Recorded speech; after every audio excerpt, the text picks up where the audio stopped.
All right, guys, welcome to the Culture and People cast. Today, our guest is Kaili Delp. Kaili, in a few sentences, tell us who you are and what you do. Sure. So I'm a transplant from New Orleans, grew up in North Carolina, have lived abroad for 2 years. So I like to think I've seen a couple things so far. And I am currently a business person that is doing an HR job for a great company and learning a ton every day. Yes. Oh my gosh. Okay, so where'd you live abroad? I lived in Benin. I was a Peace Corps volunteer. Benin. Where hmm is this going to make me sound totally No, like, no, no, no, where is no. that? Trust me, when I got the packet in the mail saying I was going there, I had no idea where it was. It's in West Africa, next to Nigeria. It's one of the little thin countries. That is amazing. And, I think you're right. Every time I travel, I sort of come back with a more enriched view. And for you to be there for 2 years, so amazing. So you have worked as a business person in this people and culture space. So I'm so curious as to your answer to this. What's your favorite aspect about influencing the people in a culture in an organization? I'd say part of the answer is a cliche one that makes all of us feel warm and fuzzy. But when you hear 3, 6, 12 months down the road that a text you sent to check in or a conversation you had about someone's career or hearing your business leader repeat something that you've kind of been planting a seed for a year, hear it on a call, it feels pretty awesome because we're always in the background. We're kind of internal consultants, and it's the business leaders, it's their call, right? It's their world, it's their business, and so that feels great. And then the other part I'd say is just the challenge of it and never knowing what's coming your way. Mm-hmm. That's, yeah, the unpredictability of people. I tell you, when I was in a similar role as yours, I used to call it, when people said, but I don't understand what you do. And I was like, all right, do you know the term consigliere? Like the mob guy, the guy behind the guy who's like always whispering in their ear, and you have no idea that he's the one pulling all the strings. So I was like, it's kind of what I do from a people and culture perspective, like planting those little seeds. This is how we're going to say this. This is how we're going to communicate it. This is how we should maybe be thinking about our talent differently. So I'm glad to see that that's still alive and well. Awesome. So Kaili, I'm hearing from leaders before COVID and during COVID, engaging talent is a challenge. What are your thoughts? Always, again, go back to people are unpredictable.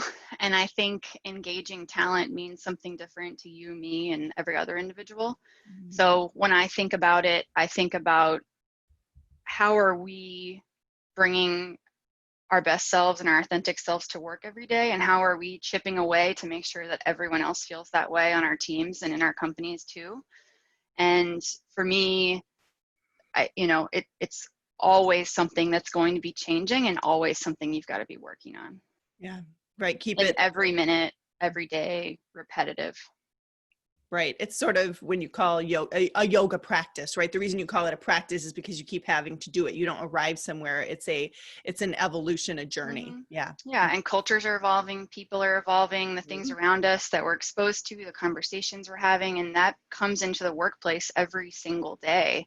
Right. And I just think we've got to keep talking about it and to get engagement. And then I think with the environment we're in right now with COVID, I think ruthless prioritization is absolutely key for the day-to-day engagement and what we need as far as driving business outcomes. Because Yeah. otherwise, like, I get it. I'm a mom of 2 little ones and 2, dual income earning household. If I'm not like 100% focused on what I need to do, like I might just like doze off for an hour or just Yeah. not know what happened with my time. So I Right. think it's helpful as leaders if we can help people prioritize right now. Right. Yeah. Because I think there's typically two reasons we are set up to fail: capacity and capability. Right. So we can, as leaders and as peers, even and individually, create more capacity for ourselves by that prioritization.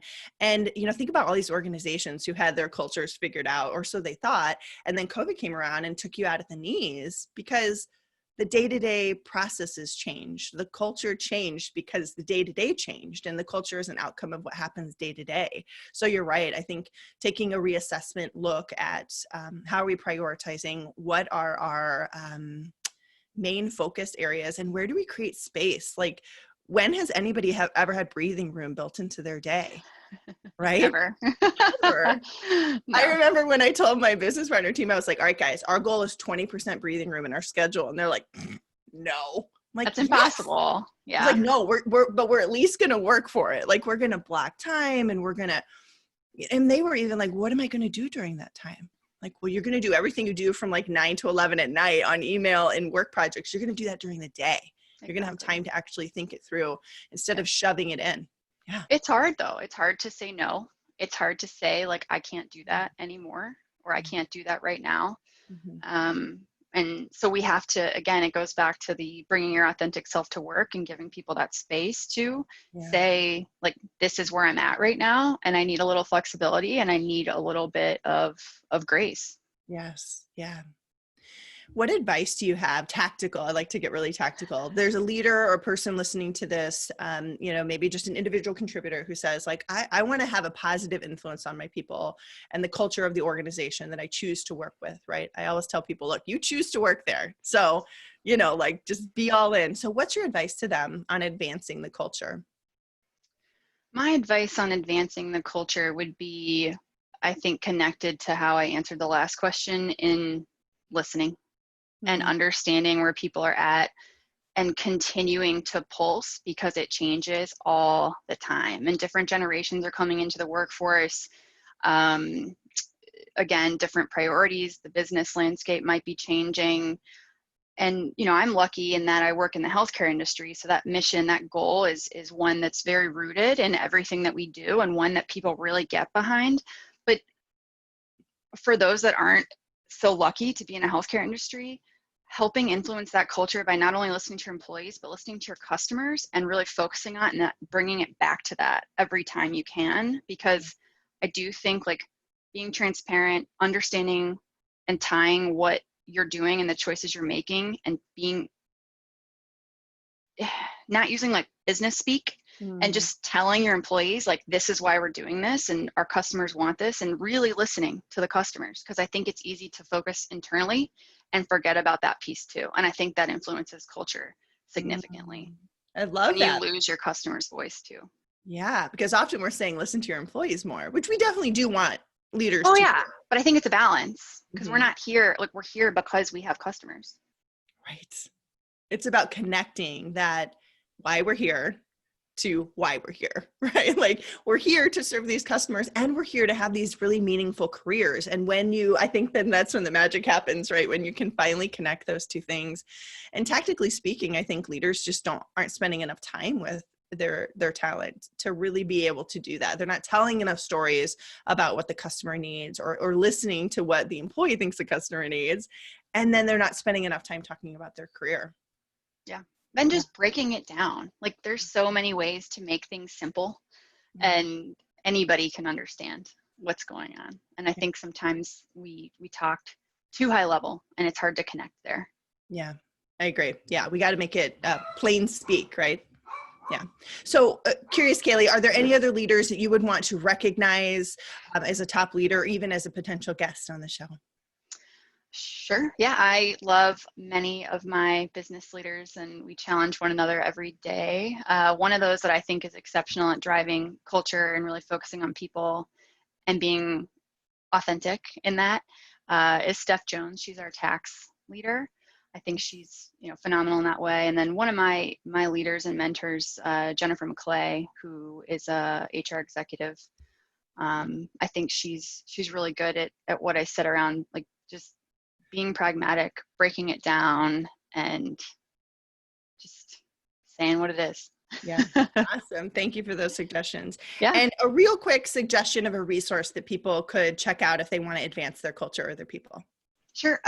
Probably a classic one, but I think the HBR IdeaCast always has new great things that couples the Harvard Business Review. I really like the idea of taking research that somebody's spending their entire career on and then saying to myself, okay, this is what they learned. How can I apply this? How can I use it?